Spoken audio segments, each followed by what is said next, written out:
Thank you. The honourable member for Mount Pearl Southlands. Thank you, Madam Chair, and it's a pleasure to have another opportunity now to speak to Bill 20 and the gas tax, as we've been talking about. Madam Chair, I want to kind of continue on down the train of thought that I had before I sat down the last time I spoke to this, but around the cumulative effect. But and really, that's what it's all about, Madam Chair. But one point, though, that I heard the member from Mount Pearl North talk about the temporary piece to this. The fact that we are hearing on some of these taxes, certainly the levy is supposed to be temporary, possibly the gas tax as oil prices go up and so on could be temporary and so on. And, you know, I think one thing we have to bear in mind, especially as we look at the cumulative effect of all these taxes, is that just because something is temporary for this year or maybe temporary for this year and next, that's not going to do people a whole lot of good if we're eating away all of their expendable income.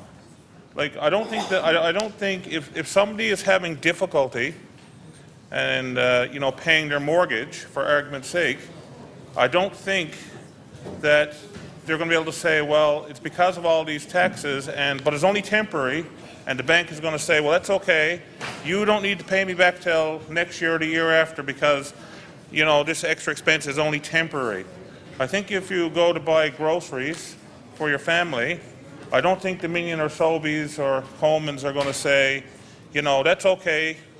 We'll give you some groceries. You don't have to pay us this. You don't have to pay us right now because all your income is eaten away by these taxes, but it's only temporary.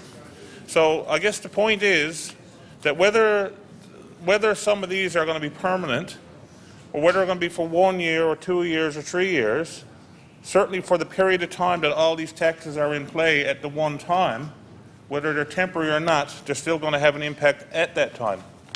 And people still have to live at that time. People still have to pay their bills at that time. They have to buy groceries at that time.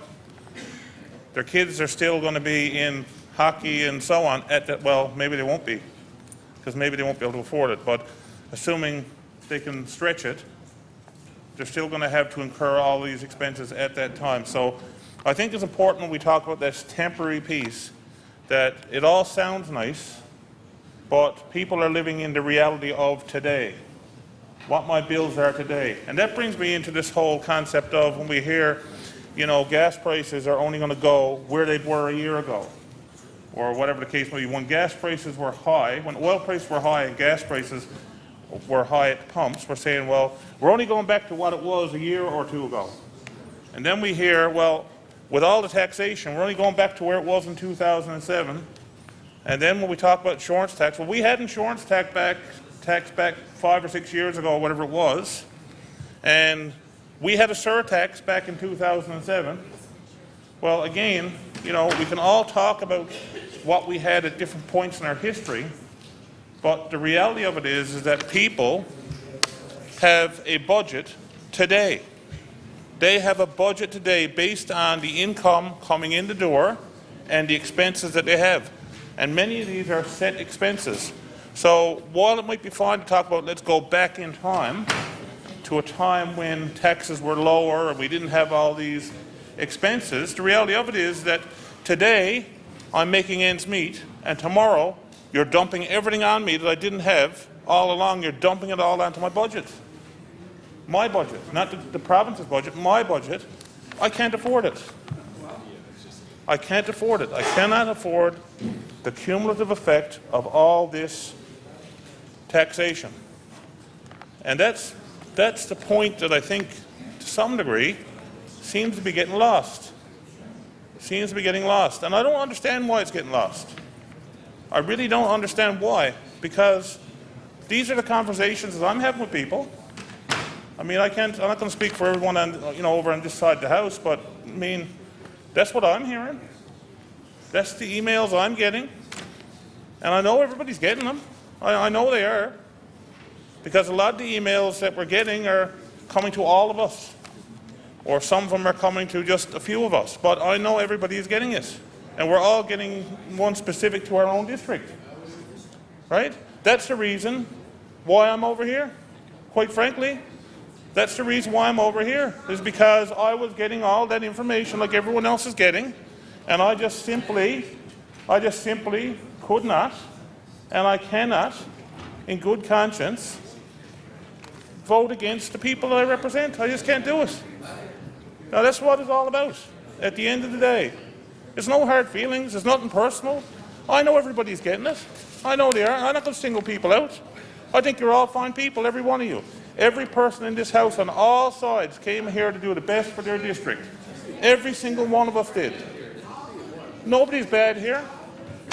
But what we're seeing is a budget which has been put together by a select group, you know, and that's their role. We all understand it's the role of the cabinet to come up with the budget, but that's, you know, they put it together, and they did it in the best of intentions too, because they're good people too. They don't want to hurt nobody. I know they don't, and I mean that sincerely. I know that they don't want to do anything to hurt people, but it's just a case of making some of the wrong choices. Not all of them.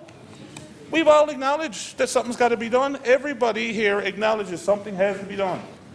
But it's just gone too far. And some of the choices, you need to go back and revisit them. That's all everybody is saying that I'm talking to. So, you know, I'm seriously asking the government members, the cabinet in particular, because they're the ones who ultimately are going to make the decision. I'm asking you guys. I'm asking them to go back and just revisit some of the decisions that you've made. You've seen some suggestions from over here. I'm sure you've seen lots of suggestions from people. Good suggestions. Something that people can live with. Something that is reasonable to all. That's all we're asking. It's not too late. It's not too late. We're not voting on the main budget motion yet. There is still time. And we don't have to vote on the budget tomorrow or next week or whatever. We've got time. We've got time. We got time to go back and make some amendments. And at the end of the day, I really believe, and I'm very sincere when I say this, I really believe that if the people believed that you were actually listening and you made a few changes that people could live with, I think they'd be fine with it. I think they would be, do you know what? I think that they would hold you in much better stead if you admitted that we made a few mistakes that we got to change, than if you simply dig your heels in and say, we're digging our heels in, we're not changing nothing. We're not going to give it to say that we changed nothing. We're not going to buckle. I think people would have more respect if you actually said, you know what, we're just going to rewind and we're going to make a few changes. I really believe that. And I know that the people on the other side know what I'm saying is true. I know that. We all know that because you're hearing it too, and you know it's true. So I ask everyone, please, to ponder what you're hearing from the people and make a few changes. Make some reasonable changes, and I'm sure the people would agree with it. I'm sure all members here would be certainly willing to entertain it. Right? And like I said, we're talking about gas right now, but the big one we hear, of course, and we're not on that bill yet. When we get to that one, that's probably going to be a much longer debate. I'm hearing, I don't know, but I'm suspecting it's going to be a much longer debate.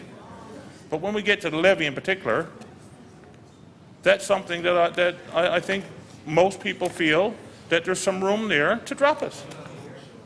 There's some room there to drop it. Let's not go ahead with full-day kindergarten this year. This year. Right?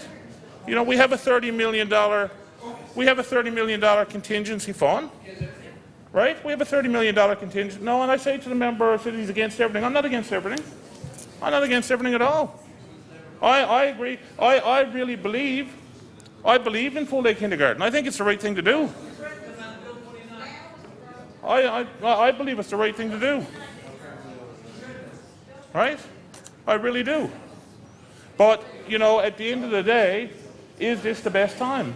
We hear about the $30 million contingency. It's a good idea. It's a good concept. I say to the members it's a good concept. But we've never had it before, ever, that I'm aware of. Is this the year to put it in place? Is this the year to do it, given our financial circumstances? That's all people are saying, and there's other examples too. Unfortunately, Madam Chair, I'm out of time, so I'll take my place. Thank you.